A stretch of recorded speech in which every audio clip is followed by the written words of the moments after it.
Hello दोस्तों, नमस्कार। Stocks update channel में एक बार फिर से आपका बहुत बहुत स्वागत है। दोस्तों, इस वीडियो में हम लोग डिस्कस करेंगे कि किसी स्टॉक के सिलेक्शन में हमें कौन कौन से पैरामीटर जो स्टॉक के होते हैं उनको ध्यान में जरूर रखना चाहिए। इसके लिए दोस्तों हम लोग screener.in वेबसाइट पे चलेंगे और वहां पर देखेंगे कि कौन कौन से पैरामीटर है। तो विदाउट टाइम वेस्ट किए चलिए दोस्तों चलते हैं। तो दोस्तों हम लोग screener.com वेबसाइट पे आ गए हैं। यहाँ पे मैंने पहले से एक रैंडम कोई भी स्टॉक का डिटेल यहाँ पे निकाल के रखा है। यहाँ पे मैंने निकाल के रखा है बाटा इंडिया लिमिटेड। आप और भी कोई जो भी इच्छा हो आप स्टॉक का डिटेल यहाँ पे निकाल के रख सकते हैं। ये बस एजुकेशन पर्पज से बस हम लोग यहाँ पे ऐसे देख रहे हैं।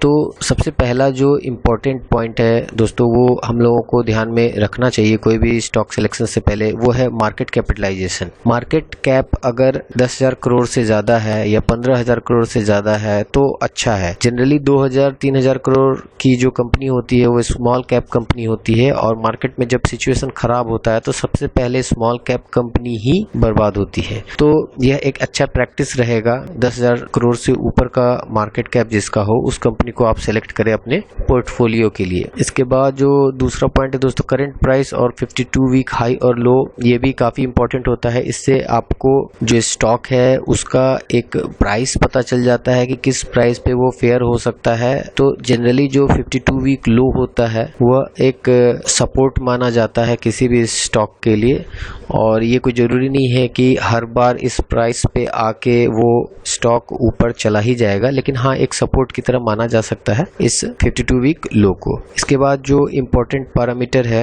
वो है ROC। कोई भी स्टॉक सिलेक्शन करने से पहले ये जरूर देखिएगा कि ये कम से कम 10 से 12% पॉजिटिव हो, निगेटिव बिल्कुल भी ना हो।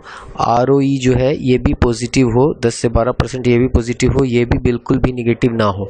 और सेल्स ग्रोथ तो और भी ज़्यादा इंपॉर्टेंट है दोस्तों, क्योंकि अगर सेल्स ग्रोथ नहीं होगा तो कंपनी का अर्निंग कैसे बढ़ेगा, और कंपनी का अर्निंग अगर नहीं बढ़ेगा फ्यूचर में तो इनका स्टॉक प्राइस भी नहीं बढ़ेगा। जितने भी इन्वेस्टर है इसमें से पैसा निकालने लगेंगे और स्टॉक का परफॉर्मेंस जो है आने वाले समय में अच्छा नहीं रहेगा। तो सेल्स ग्रोथ भी अच्छा रहना बहुत जरूरी है। एक बहुत इंपॉर्टेंट पॉइंट ये भी है दोस्तों, किसी भी कंपनी में जो प्रमोटर का होल्डिंग होता है वो कितना परसेंट है और उसका कितना परसेंट जो है वो प्लेस्ड है। तो यहाँ आप देख सकते हैं कि यहाँ पर जैसे 0% प्लेस्ड है, तो अगर प्लेस्ड परसेंटेज जो है वो 0 रहे तो बहुत ही बढ़िया है। अगर 1, 2, 3, 4, 5% भी है तो टेंशन लेने वाली बात नहीं है। ये 10% से ज्यादा नहीं जानी चाहिए। कंपनी अपने शेयर प्लेस तब करती है जब उसको पैसे की आवश्यकता होती है, तो वो अपने शेयर को प्लेस करके मार्केट से पैसा उठाती है।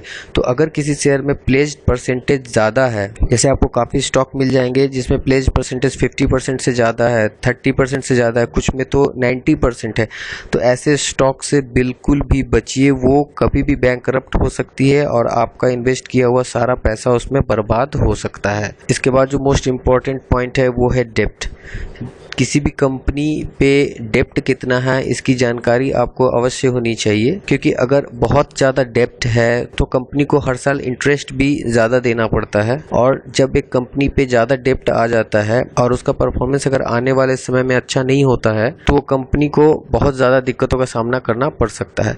अगर आपको ध्यान हो तो रुचि सोया जो कि अपने सेक्टर की अच्छी कंपनी थी, लेकिन वो डेप्ट के कारण ही वो कंपनी खराब हो गई और फाइनली वो कंपनी बिक गई और पतंजलि ने उस कंपनी को खरीदा। किसी कंपनी पे डेप्ट जानने के लिए एक और रेशियो होता है दोस्तों जिसको बोलते हैं डेप्ट टू इक्विटी रेशियो। यहाँ पे आप देख रहे हैं कि यहाँ पर 0.11% है। अगर ये 0.5% तक है तो कोई इशू की कोई बात नहीं है, उसमें चलेगा, क्योंकि कंपनी को ग्रो करने के लिए, कंपनी के एक्सपेंशन के लिए कंपनी को डेप्ट भी लेना पड़ता है। लेकिन ओवर डेप्ट जब हो जाती है कंपनी, जब जरूरत से ज्यादा डेप्ट हो जाता है जिसको रीपे करने में कंपनी को प्रॉब्लम होने लगती है, तब दिक्कतें आती है। तो डेप्ट होना गलत नहीं है, ज्यादा डेप्ट होना गलत है। तो डेप्ट टू इक्विटी रेशियो जो है ये 0.5% से एवं ना रहे तो ये काफी अच्छा है। इसके बाद 2 पॉइंट काफी इंपॉर्टेंट है दोस्तों, करंट रेशियो और क्विक रेशियो। ये दोनों रेशियो जो है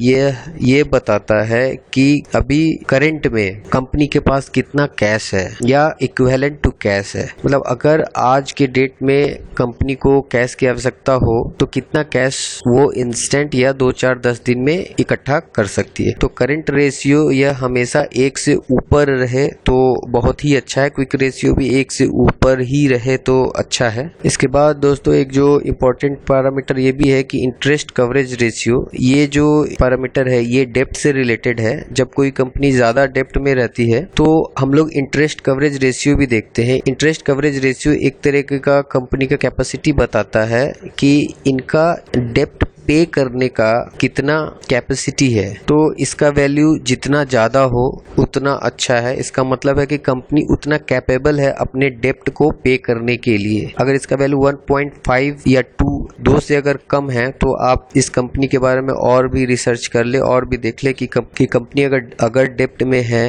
तो वो पैसा कहाँ खर्च कर रही है, उसका फ्यूचर क्या हो सकता है, क्योंकि ये काफ़ी इम्पोर्टेंट पैरामीटर हो सकता है कंपनी के फ्यूचर के लिए।